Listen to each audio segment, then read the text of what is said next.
सभी विज्ञानों में खगोल विज्ञान सबसे लगभग सार्वभौमिक अपील करता है। जिन लोगों को अपने बारे में सामान्य चीजों में भी कभी दिलचस्पी है, फिर भी अक्सर उन स्वर्गीय रोशनी के बारे में जानने में गहरी दिलचस्पी होती है जो उन पर चमकती है। जब खगोल विज्ञान पेश किया जाता है तो ये और अनगिनत अन्य प्रश्न तुरंत उठते हैं। ये सभी प्रश्न सावधानी पूर्वक उत्तर के योग्य है, खगोल विज्ञान को समझने योग्य है। खगोल विज्ञान के कुछ सिद्धांतों को रेखांकित करना कभी कभी सच्चे विज्ञान की सीमा से अधिक नहीं होगा, और उन सिद्धांत के संबंध में बाइबल के शब्दों को तोलना। ऐसा दृष्टिकोण खगोल विज्ञान के बारे में हमारी धारणाओं को संकुचित नहीं करेगा। इससे पहले कि हम अध्ययन पूरा करें, हम देखेंगे कि केवल इस प्रकार हम इस महत्वपूर्ण विज्ञान की भव्यता, गरिमा और उत्कृष्टता की भावना को समझ सकते हैं। इस प्रकार इसे देखते हुए हमें उन युगों में वापस चले जाते हैं जब ब्रह्मांड की शुरुआत हुई थी। हम सृष्टि की शुरुआत देखते हैं। हम रचनात्मक शब्द की पहली फुसफुसाहट सुनते हैं। हम भौतिक दुनिया की पहली उपस्थिति को दैवीय ऊर्जा की अभिव्यक्तियों के तहत देखते हैं। इस प्रकार हम यह भी सीखते हैं कि कैसे शक्तिशाली ब्रह्मांड कायम है। हम इसके जटिल तंत्र पर विचार करते हैं कि पहिया के भीतर पहिया अंतरिक्ष की गहराई में घूम रहा है, क्योंकि उम्र उम्र के बाद आती है। हम आने वाले युगों में उत्कृष्ट आंखों से देखते हैं। हम आदेश और व्यवस्था देखते हैं और हमेशा विविधता और परिमाण को आगे बढ़ाते हैं। हम अनंतता की शक्ति और अनंत काल की महानता पर विचार करते हैं। सीमित मन का विस्तार होता है, हमेशा अनंत के उपायों को समझने की कोशिश करता है। यदि यह बाइबल के लिए नहीं होता तो हमारी धारणा बहुत कम ग्रहण करती। भले ही हमें आधुनिक खगोल विज्ञान के सभी साधनों और विधियों से सहायता मिलती है, वचन में हमारे अस्पष्ट अनुमानों और सबसे भव्य चित्रणों, सबसे उदात्त कथनों द्वारा दिया जाता है। वास्तव में बाइबल के अलावा कोई भी खगोल विज्ञान को ठीक से नहीं समझ सकता है। यह सर्वोपरि सत्य है। चाहे हम चीजों की शुरुआत पर विचार करें, जब सुबह के तारे एक साथ गाते हैं और भगवान के सभी पुत्र खुशी से चिल्लाते हैं, या आने वाले युग के विचार में आगे बढ़ते हैं, जब एक नया स्वर्ग उदय होगा और एक नई पृथ्वी और पहली बात बीत चुकी होगी। सच्चे विज्ञान और बाइबल के बीच कोई विवाद नहीं है।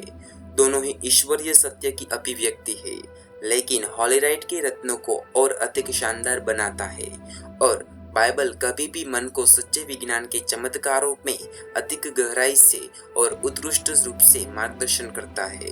बाइबल में हम सत्य के महान सिद्धांत पाते हैं। प्रकृति में हम ऐसे तथ्य पाते हैं जो वचन की सच्चाई की व्याख्या और चित्रण स्पष्ट करते हैं। मिल्की वे, जिस आकाशगंगा में हम रहते हैं, वह कई आकाशगंगाओं में से एक है। वास्तव में मिल्की वे, जिसे मिल्की वे गैलेक्सी भी कहा जाता है, सर्पिल आकाशगंगाओं के वर्ग का काफी औसत प्रतिनिधि है उसके पास। ये सभी तारकीय प्रणालियों है जिसमें आकाशगंगा तारे अपेक्षाकृत पतली डिस्क तक ही सीमित है। हमारी अपनी गैलेक्सी में इस डिस्क को रात के आकाश में फैले तारे के बैंड के रूप में देखा जा सकता है, जिसके कारण इसे मिल्की वे नाम दिया गया है। ऐसी डिस्क आकाशगंगाओं के अलावा चमत्कार तारकीय प्रणालियों का एक दूसरा प्रमुख वर्ग है, वह अंडाकार आकाशगंगाएं हैं। उनके गुण उनके प्रकार से सर्पिलों के गुणों में से बहुत भिन्न होते हैं। 100 साल से भी कम समय पहले खगोलविदों ने पहली बार महसूस किया था कि वस्तुएं हमारे मिल्की वे के बाहर मौजूद है और हमारी दुनिया मिल्की वे के आकार से काफी बड़ी है। अन्य तारकीय प्रणालियों के अस्तित्व की खोज और उनकी विभिन्न प्रकार की आकृति ने इन आकाशगंगाओं की उत्पत्ति और विकास पर सवाल उठाया। क्या आकाशगंगाओं के बीच कुछ है, या यह सिर्फ खाली जगह है? क्या आकाशगंगाओं के अलावा कोई अन्य ब्रह्मांडीय पिंड है? इस तरह के सवालों ने हमें पूरे ब्रह्मांड और इसके विकास के बारे में जानने के लिए प्रेरित किया है।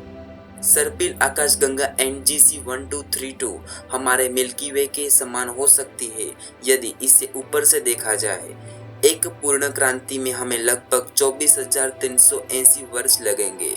इस आकाशगंगा की सर्पिल भुजाओं के साथ दिखाई देने वाली चमकीली गांठें नए तारा के समूह है जो हमारे मिल्की वे में चमकीले युवा तारा समूह के समान है।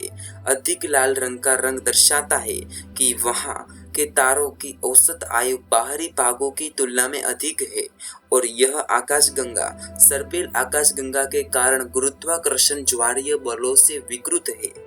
हमारी आकाशगंगा के तारों की उम्र बहुत अलग है। सबसे पुराने सितारे लगभग 12 अरब वर्ष पुराने हैं, जबकि कुछ क्षेत्रों में आज भी सितारे पैदा हो रहे हैं। उदाहरण के लिए प्रसिद्ध ओरियन नेब्यूला। जाहिर है हमारी आकाशगंगा की तारकीय सामग्री समय के साथ बदल गई है। गैलेक्सी के गठन और विकास को समझने के लिए इससे अतीत का एक दृश्य उपयोगी है। दुर्भाग्य से यह शारीरिक रूप से असंभव है। हालांकि प्रकाश की परिमित गति के कारण हम बड़ी दूरी पर वस्तु को पहले ही अवस्था में देखते हैं जैसे वे अतीत में थे। अब ऐसी दूरी की आकाशगंगाओं की पहचान और विश्लेषण करने का प्रयास हो सकता है, जो शायद हमारी अपनी आकाशगंगा जैसी आकाशगंगाओं के पूर्वज रहे हो। इस तरह आकाशगंगा के इतिहास के मुख्य पहलुओं का पुनर्निर्माण किया जा सकता है। हम उन सटीक प्रारंभिक स्थितियों को कभी भी नहीं जान पाएंगे जिनके कारण मिल्की वे का विकास हुआ, लेकिन हम कुछ विशिष्ट स्थितियों को खोजने में सक्षम हो सकते हैं। इस तरह की प्रारंभिक अवस्थाओं से उभरते हुए ब्रह्मांडीय विकास को हमारे समान आकाशगंगाओं का निर्माण करना चाहिए, जिसे हम तब बाहर से देख सकेंगे। दूसरी ओर केवल हमारी अपनी आकाशगंगा के भीतर ही हम आकाशगंगा के विकास की भौतिकी का अध्ययन कर सकते हैं। 1990 में पहली बार 10 मीटर श्रेणी की दूरबीन केके टेलीस्कोप को चालू किया गया था। 1940 में माउंट पालोमर पर 5 मीटर दर्पण के पूरा होने के बाद ही ऑप्टिकल टेलीस्कोप की प्रकाश संग्रह शक्ति में पहली वृद्धि हुई थी। अब केवल एक दशक बाद 10 मीटर वर्ग के लगभग 10 दूरबीन उपयोग में है और इससे भी अधिक जल्दी ही आने वाले हैं। हाल के वर्षों में बहुत दूर वस्तुओं को खोजने और उनके विस्तार के जांच करने की हमारी क्षमताओं में उनके बड़े ऑप्टिकल टेलीस्कोप की क्षमता के कारण अत्यधिक सुधार हुआ है। एक दूसरा उदाहरण ऑप्टिकल डिटेक्टरों का तकनीकी विकास और आकार है। 1960 के दशक के अंत के खगोलीय अवलोकनों में सीसीडी की शुरुआत के बाद से, जिसने ऑप्टिकल डिटेक्टरों के रूप में फोटोग्राफिक प्लेटों को बदल दिया, ऑप्टिकल अवलोकनों की संवेदनशीलता, सटीकता और डेटा दर में भारी वृद्धि हुई थी। 1980 के दशक के अंत में 1000 बाय 1000 पिक्सल वाले कैमरे को एक विस्तृत क्षेत्र का उपकरण माना जाता था। 2003 में मेगा कैम नामक एक कैमरा ने काम करना शुरू किया। इसमें 18,000 स्क्वायर पिक्सल है। ऐसा कैमरा हर रात लगभग 100 GB डेटा पैदा करता है, जिसे कम करने के लिए सुपर कंप्यूटर और विशाल स्टोरेज कैपेसिटी की आवश्यकता होती है।